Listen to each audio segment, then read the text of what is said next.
This is Alex. I'll be explaining quiz 7, question 1, A, B, C, D. In A, we're asked to find the height of the image right here.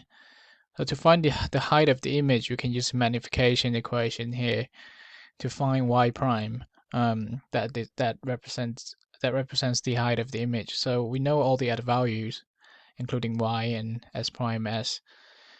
We can find y prime to be negative 0.0018. I should have used a better unit scaling, but here we go here.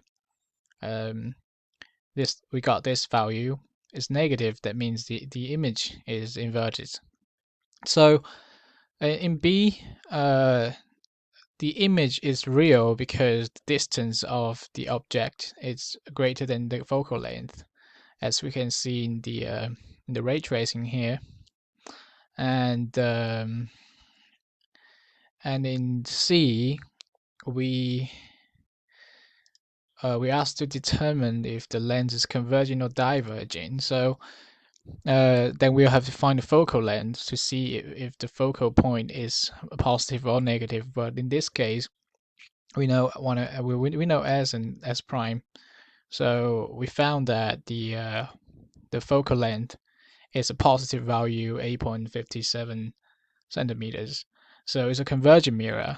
And in D, here's the ray tracing. I don't really have color pencils, so I just use rulers to draw to sketch the pic. So here the light comes from um, the object and then goes to the tip of the image, inverted image. And then I did extra credit. The image is virtual because it's a divergent mirror, and I found that this isn't a very accurate sketch, but we know that the image isn't here, so the distance from the image to the mirror would be -3. So from there we can find the focal point is negative 4.8 centimeters.